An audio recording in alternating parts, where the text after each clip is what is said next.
Voilà, j'espère que le son est bon ce soir, j'espère que tu m'entends bien. Euh, je continue sur le tutoiement parce que j'étais parti sur le vouvoiement sur les premiers podcasts. Alors ce soir, je voulais aborder quelque chose de peu plus personnel, euh, un sujet qui me tenait à cœur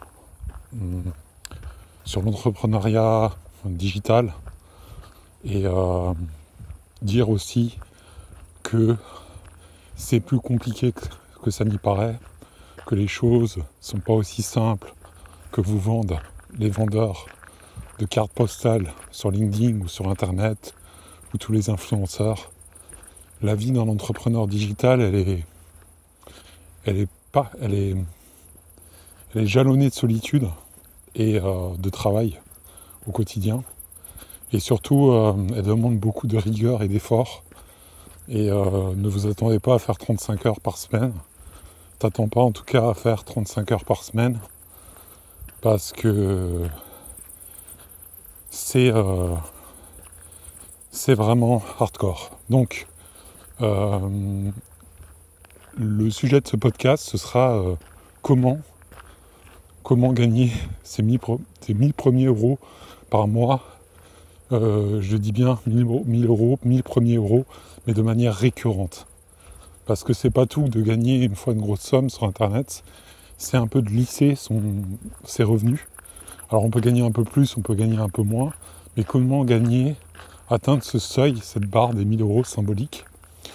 Déjà, comment l'atteindre de manière récurrente, et ensuite comment la pérenniser dans le temps, puisque une fois qu'on a atteint cet objectif, il va falloir scaler, il va falloir faire croître le business. Et d'ailleurs, pour la petite anecdote, moi je suis en plein dans cette phase-là de faire croître le business. J'ai atteint les 1000 premiers euros par mois au bout de 2 ans.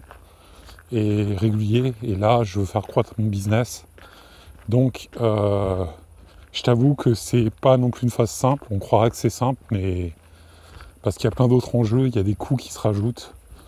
Il faut pas se tromper dans ce qu'on fait. Il faut consolider déjà la base qu'on a construite, puisque tu sais bien que si tu as une maison, si t'es pas construit sur des bonnes fondations, ça tout part en vrille. Donc, alors, maintenant, comment je suis parti de zéro. Aujourd'hui, comment je suis parti de zéro, je vais te raconter l'histoire. Un peu mon histoire, je suis parti de zéro. Vraiment, je suis parti de zéro. J'ai commencé avec une formation il y a 2 ans de Jordan Braco, affiliation ninja. Et tu avais le choix entre 5 niches. Enfin, tu pouvais faire 5 sites de niche sur du MFA, ce qu'on appelle Made for Advertising en anglais. Et donc tu pouvais générer comme ça des commissions, etc., etc. Donc ce qui s'est passé, c'est que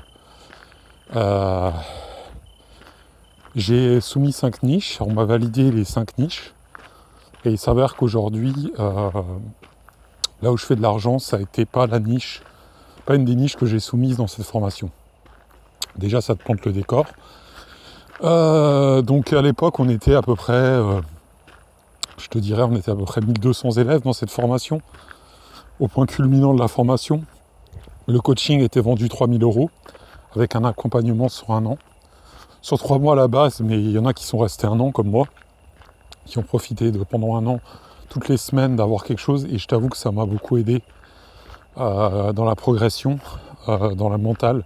Surtout travailler le mental, le mindset. Et je te dirais que parmi tous les élèves, peut-être tous les élèves de la formation de Jordan Braco, on est peut-être,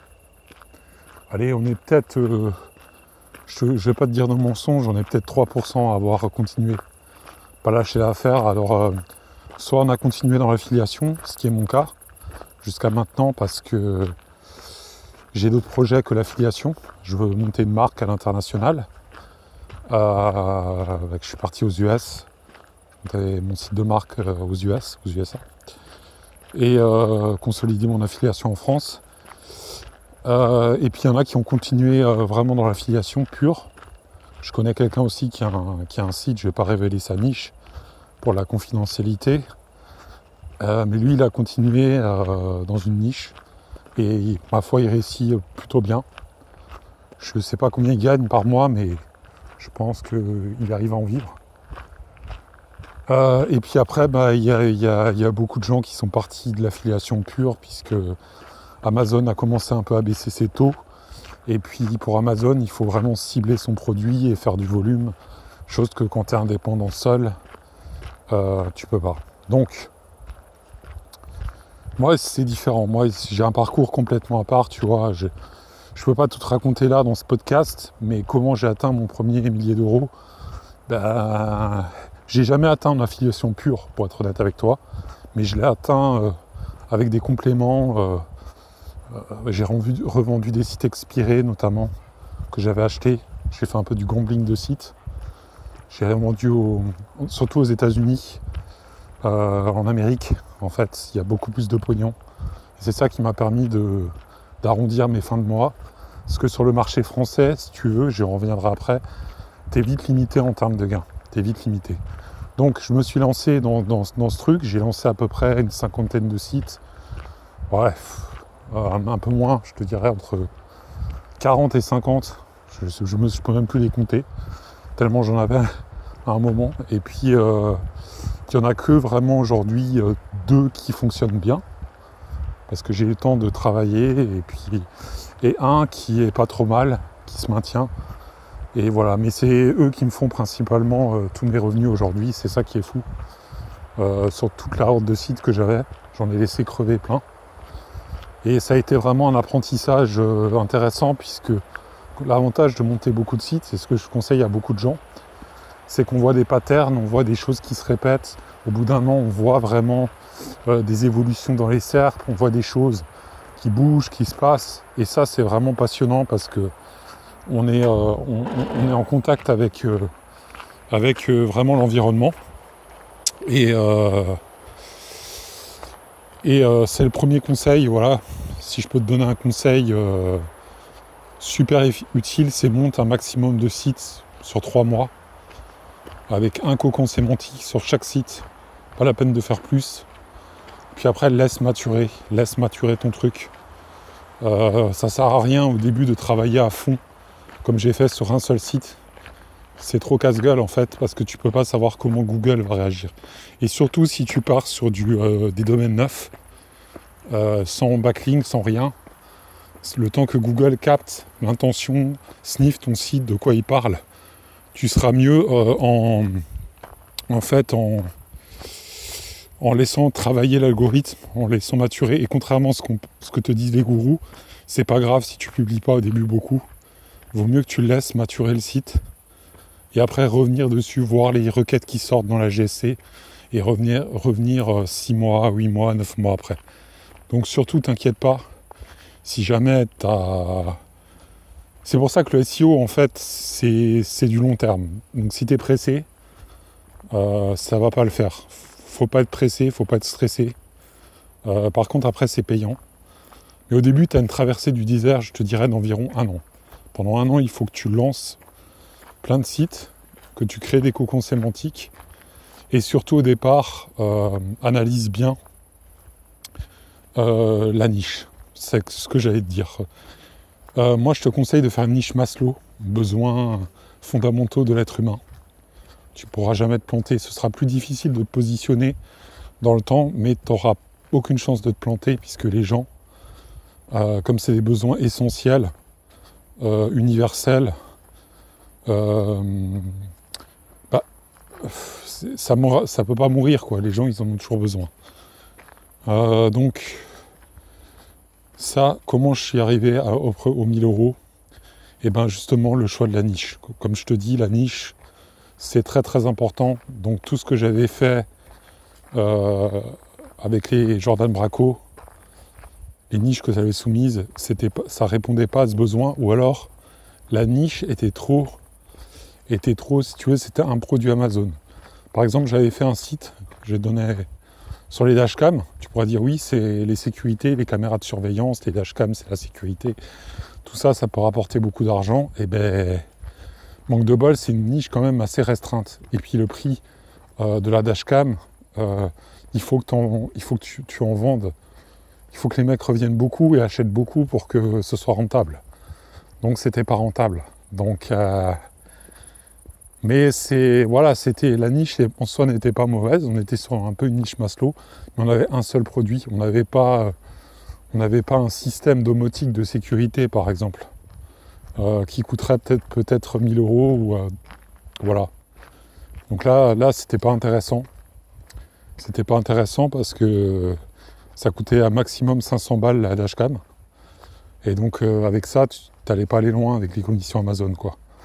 Donc après, il se trouve que voilà, l'analyse de la niche, je te dirais, l'analyse de la niche est très importante.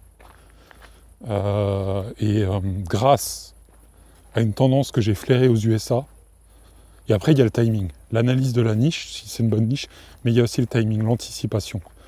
Je t'en parlais déjà dans d'autres podcasts, notamment le podcast intitulé la sémantique, le poker sémantique. Aujourd'hui, c'est plus placé sur des requêtes, c'est carrément les anticiper, sentir une tendance. Il n'y a rien de mieux pour ça, si tu veux œuvrer sur le marché français, d'aller voir ce qui se passe aux États-Unis, de voir ce qui fonctionne. Et si ça fonctionne aux États-Unis, ça peut fonctionner en Europe. Je dis bien ça peut. Parce que tout ne fonctionne pas. Par contre, si tu te bases sur des niches Maslow, tu peux peut-être déceler quelque chose dans la rencontre, une nouvelle tendance par exemple, qui est en train de se développer. Donc ça, c'est vraiment de l'analyse au début. Je te dirais, c'est de l'analyse, et c'est ça qui est assez... c'est ça pourquoi il y a beaucoup d'échecs, parce que les gens, ils font un mauvais scan dès le départ. Il y a une mauvaise analyse du marché.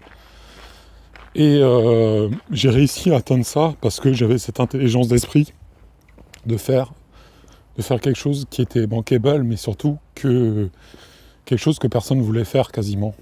J'étais pionnier dans mon secteur, et quand tu es pionnier, t'es numéro 1, t'es indétrônable ensuite. T'as les concurrents qui arrivent, mais ils peuvent pas te détrôner, puisque t'as l'autorité, Google te donne l'autorité, puisque premier arrivé, premier servi. En gros, c'est ça, c'est le first advantage mover, comme ils disent en anglais. Celui-là qui innove, celui-là qui est premier, eh ben, il restera premier, il a l'avantage d'être premier. Donc tout mon succès, il vient de l'analyse, de l'anticipation, et puis après il y a un troisième pilier. Comment je suis arrivé aux 1000 euros, ben, c'est le travail tous les jours. Depuis maintenant 2 ans, quasiment, je fais du contenu. J'ai jamais arrêté. Je crois que, hormis quelques jours où j'ai rien fait parce que j'étais malade, ou j'avais quelque chose, j'avais un empêchement, ou je voyageais dans un avion, j'ai jamais arrêté de créer du contenu. Et ça, je dirais que tout mon succès vient de là. Parce que il faut enquiller, il faut savoir enquiller tout le contenu, il faut savoir vraiment avoir ce mindset de tueur, de quelqu'un qui crée sans s'arrêter. Et je t'avoue que si j'en suis là aujourd'hui, c'est grâce à cette discipline de faire que j'ai. Parce que après, ce qu'on voit pas derrière, c'est le coût caché. Le coût caché, le nombre d'heures que tu vas travailler pour obtenir ça. Mais ça en vaut la peine. C'est-à-dire aujourd'hui, si tu m'avais dit ça à l'époque, je le fais, non, je l'aurais pas fait. Mais maintenant, après coup, en réfléchissant, je pense que ça vaut le coup, j'ai aucun regret. Voilà. Mais si l'unique regret, c'est que je me suis dit, à 39 ans, j'aurais pu commencer ça plus tôt. J'aurais pu commencer à entreprendre en ligne plus tôt, et j'aurais pu largement être libre depuis 5 ans, 6 ans. Mais le mal est fait, c'est pas grave, on va pas revenir là-dessus. Donc, surtout, les 3 piliers, c'est l'analyse. Il faut bien analyser ce que tu fais.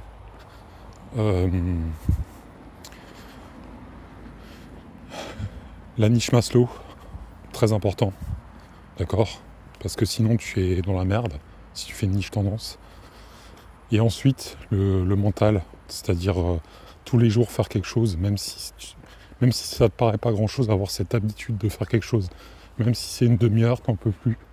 Tu fais la chose et tu es discipliné. Et tu verras que ça t'amènera à des résultats au-delà de ce que tu penses.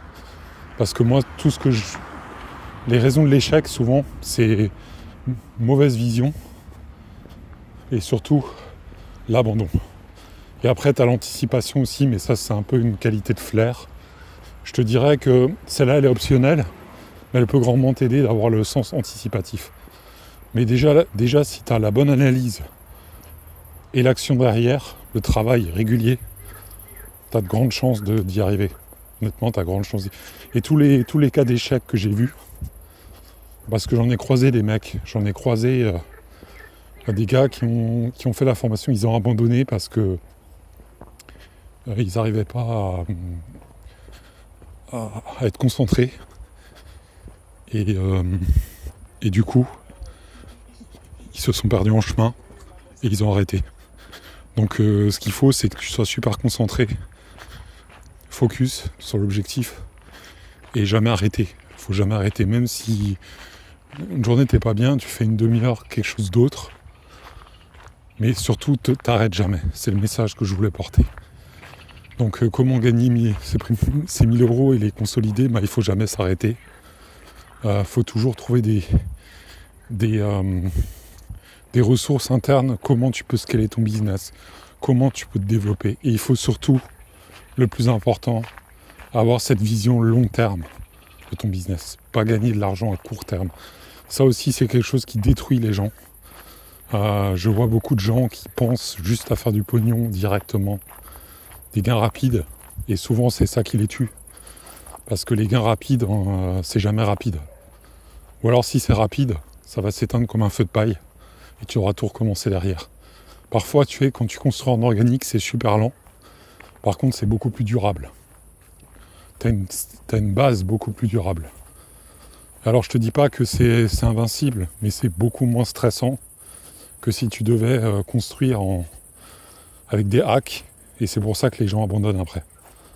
Donc, sur le plan de l'analyse de niche béton, sur le plan du mindset, mentalité béton, et sur le plan de l'anticipation, ça c'est un coup de poker sémantique. Et ça, malheureusement, je peux pas trop t'aider, mais dans ce podcast, mais je vais en parler dans d'autres podcasts de toute manière. Je vais un peu développer toutes ces idées. Et voilà. Et alors comment j'ai pu y arriver, c'est con, mais c'est la persévérance. Parce qu'au final, je pense que je suis pas quelqu'un de doué fondamentalement. Mais je suis travailleur. Donc je pense que ce qui fait la différence par rapport aux autres, c'est que j'ai toujours mis des actions en place tous les jours. Alors que les autres, à un moment, ils arrêtent, ils abandonnent. Et puis après, ils font autre chose. Parce qu'ils s'intéressent plus au truc, c'est trop difficile. C'est trop compliqué. Donc il y a ça. Il y a ça aussi.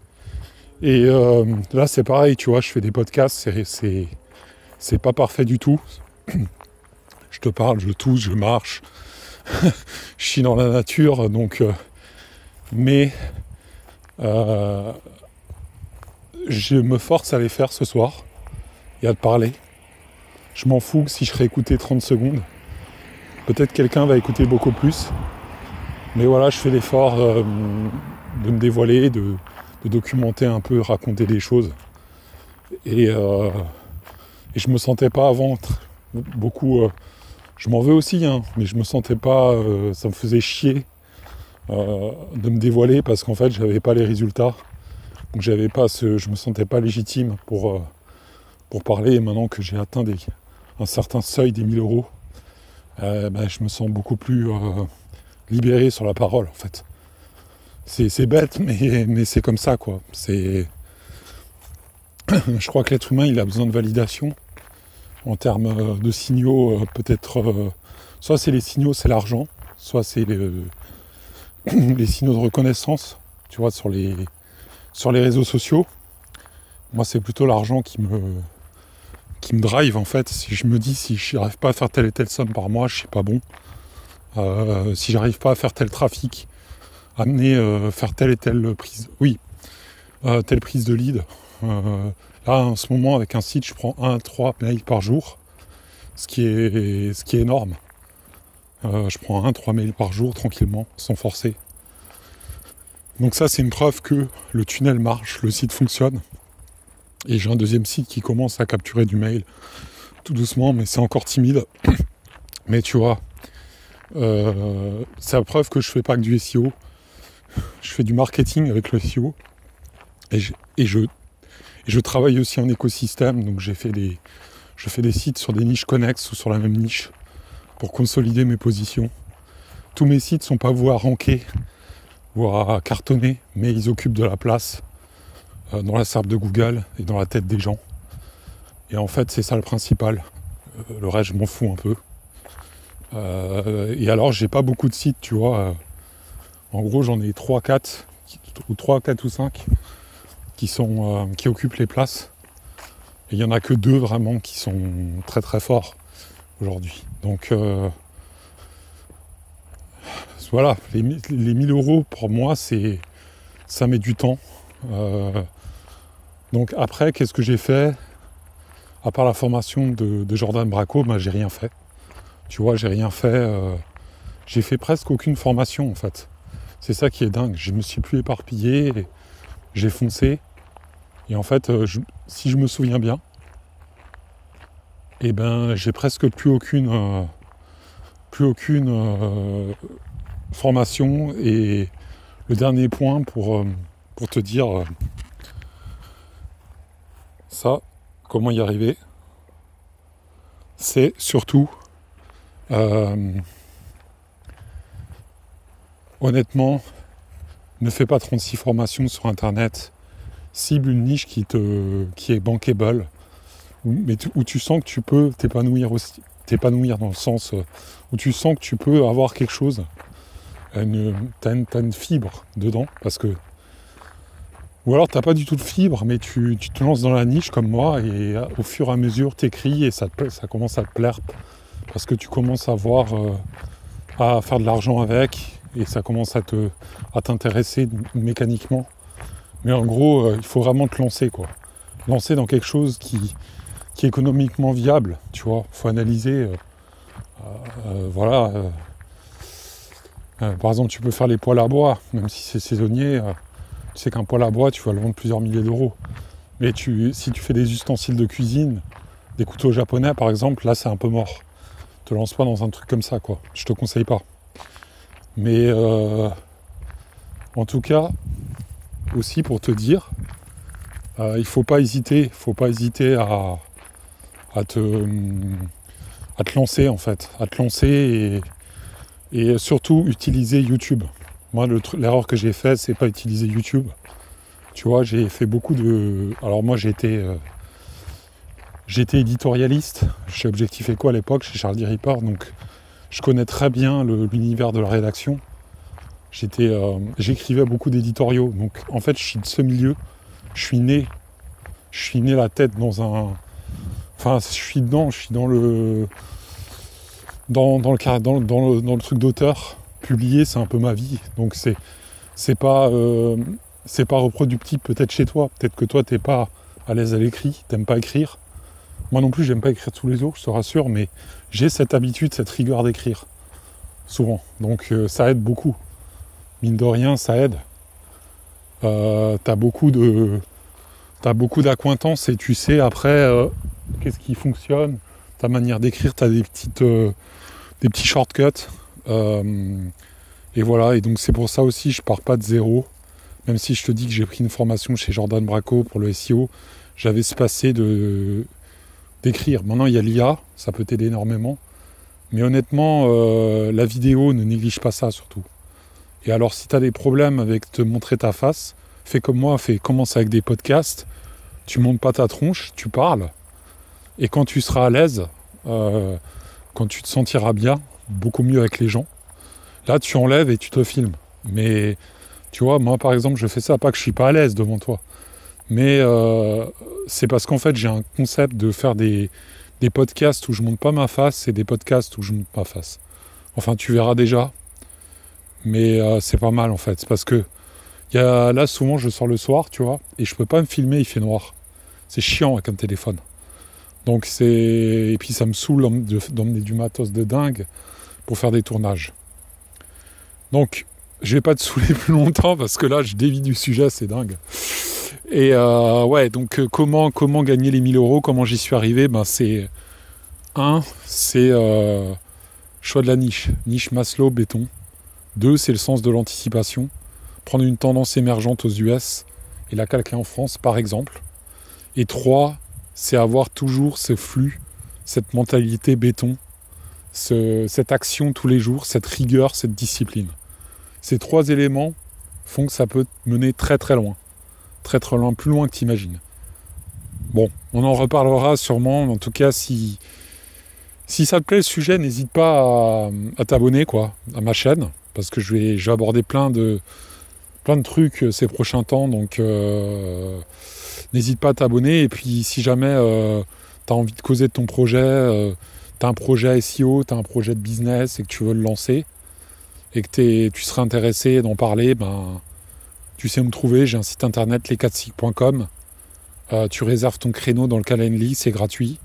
On fait 30 minutes de consultation gratuite et je fais le point avec toi pour voir un peu ce qu'on peut faire et si ça match entre nous pour bosser ensemble. Allez, moi je te dis à plus et surtout prends soin de toi et à bientôt.